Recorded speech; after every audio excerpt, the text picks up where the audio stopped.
She was the quietest nurse on the night shift. Nobody asked her opinion. Nobody remembered her name. That was exactly how she wanted it. For 6 years, she had made herself invisible on purpose. No jewelry. No perfume. Flat shoes that made no sound on tile floors. She had learned that the fastest way to survive was to make herself small. Tonight, a flight from Denver to Charlotte was about to change that. Somewhere over eastern Kentucky, an engine light blinked red.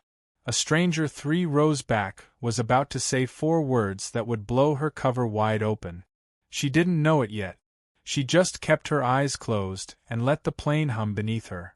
Before we go further, welcome to Silent Heroes. If you're watching this from a city where the sky is dark tonight, drop it in the comments. And if you think you already know who this woman used to be, guess it below before the reveal. Don't forget to like and subscribe, because the next story is already waiting. Now back to 8A. Her name, on paper, was Sarah Doyle. That wasn't the name she'd been born with, but it was the one she answered to now. She worked 12-hour shifts at a regional hospital in Charlotte, the kind of place with flickering fluorescent lights and a coffee machine that never worked. She kept her sleeves down even in July. A thin white scar ran along the inside of her left forearm, the kind you get from a jagged piece of metal, not from anything a scalpel would make. She never explained it. Nobody asked twice. She had scars other people couldn't see, too. Nobody knew that 4 years ago, she had flown missions most people would never believe if she told them.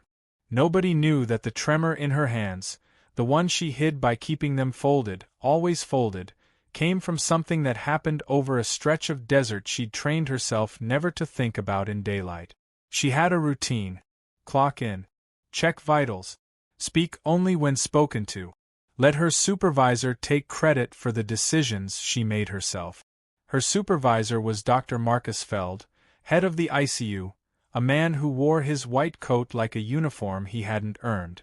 Feld liked an audience. He liked correcting nurses in front of patients' families, liked using words like protocol and chain of command as though they were things he'd invented. His favorite line, delivered at least once a week, was simple and cruel. Nurses observe. Doctors decide. He said it to her more than anyone. She never answered back. She just lowered her eyes and let him have the room. Only one person on the floor ever looked at her twice. His name was Walter Higgins, a retired mail carrier in his 80s, 3 weeks into a long recovery from a fall. He watched her check his 4-line with hands that didn't shake, not once, not ever, and one evening he said it plainly. "You've done this before. Not the nursing part. The other part." She smiled and told him to get some rest. He didn't push. But he didn't look away either. The trip to Denver had been Feld's idea. A medical conference, the kind where doctors gave speeches and nurses carried bags. She wasn't supposed to be seated near the front of the plane. A gate agent's mix-up had put her in 8A instead of the back row, next to a window, next to a stranger who kept glancing at his phone like the numbers on the screen scared him. By 6:14 in the evening, somewhere over eastern Kentucky, the plane shuddered. Not turbulence. Something else. A metallic shudder that came from the frame, not the air.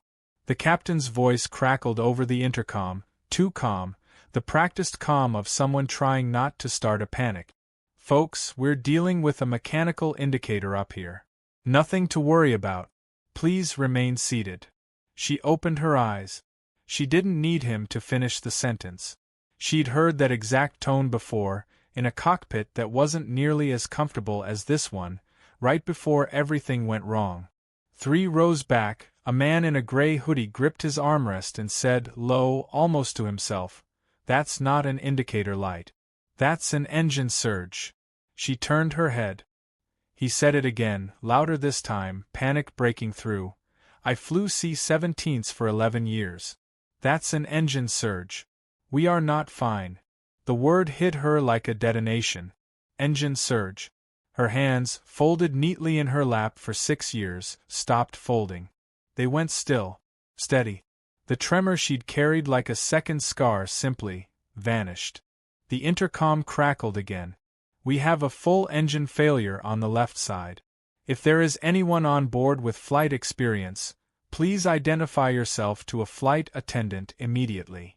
The cabin went silent, then loud, then silent again. Somewhere behind her, a child was crying. A woman 2 rows up was already praying out loud, her voice cracking on every third word. She didn't move at first. 6 years of staying small told her to keep her head down. Let someone else handle it. Don't be seen. But she thought of Walter Higgins, watching her check and 4 line with steady hands and saying, "You've done this before." She unbuckled her seatbelt. Not anymore. She walked to the front of the cabin, calm, spine straight, the posture of someone who had once run toward danger instead of away from it. A flight attendant grabbed her arm. "Ma'am, we need actual pilots. I flew combat search and rescue for the Air Force. 6 years. Get me to the cockpit." The word combat moved through the cabin like a current. Inside the cockpit, the captain was fighting a control yoke gone heavy, sweat cutting a line down his temple.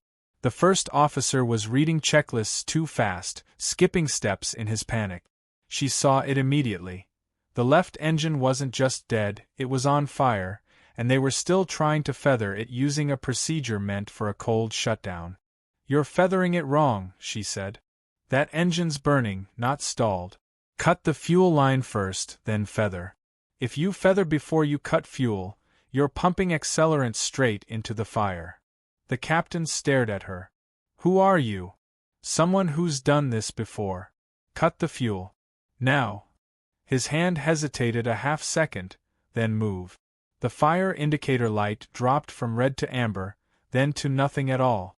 For the next 11 minutes, she stayed in that cockpit, calling out airspeed, calling out headings, translating what she remembered of single-engine emergency procedure into language the captain could use in real time. Her voice didn't shake. Her hands, laid flat against the instrument panel, didn't shake either. They landed hard, but they landed. Emergency vehicles lined the runway, lights spinning red and white against the dark. When the cabin doors opened, passengers didn't clap for the captain. They looked for her. By the next morning, a video of a passenger describing "the woman who saved the flight" had 11 million views. A local news producer tracked her badge photo back to the hospital. Dr. Marcus Feld saw it on his phone before his coffee had even finished brewing. He was not pleased. "You embarrassed this hospital," he told her, in front of the nurses' station, in front of Walter Higgins' room. "You left a medical conference without authorization. You inserted yourself into a situation with zero medical training relevant to aviation. This is a liability issue. I saved 62 people. You're suspended effective immediately. Pending review." She looked at him for a long moment. "No. I am just done hiding." That afternoon, 2 officials in Air Force dress uniforms walked onto the ICU floor. One carried a folder. The other asked, simply, for Captain Sarah Doyle, her real rank, her real name, spoken for the first time in 6 years in a public hallway. Captain Doyle flew 41 combat rescue missions, the older officer read aloud, voice carrying down the corridor. Distinguished Flying Cross. Silver Star. Retired after an incident that cost her co-pilot's life, and nearly cost her own arm. He looked at Feld. "She has spent 6 years recovering in silence. We'd appreciate you not undoing that with a suspension." Feld's mouth opened, then closed. We followed protocol." "Protocol," the officer said, "doesn't override a hospital's own hero policy, which your administrator confirms you never filed the paperwork for. Because you didn't want the attention going anywhere but yourself." That was the twist nobody in the hallway saw coming. The missing insurance forms, the diverted Hero Fund donations, all sitting in an account with Feld's signature on it. Security escorted him out within the hour. 2 nights later, Walter Higgins coded. She was already at his bedside when the monitor screamed, chest compression steady, counting aloud, 2-1, push 2-1, push, her hands finally, completely still. "Come on, Walter, she said low, just for him. You said I'd done this before. Prove me right. His heart kicked back into rhythm on the 4th round. Got it, she whispered. He has a chance. 3 months later, the hospital opened the Doyle Emergency Response Wing, named for the nurse who used to fold her hands in her lap so no one would ask questions.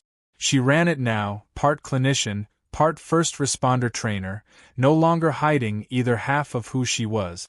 Walter Higgins came to the ribbon cutting in a wheelchair, he barely needed any more. She crouched down to his level and said thank you, quietly, just between them. The truth is simple. Courage doesn't announce itself, and the quietest person in the room is sometimes the one who's already survived the worst day of yours. If this story moved you, hit like, subscribe to Silent Heroes, and tell us in the comments, have you ever misjudged someone because they made themselves small? The next story is already waiting.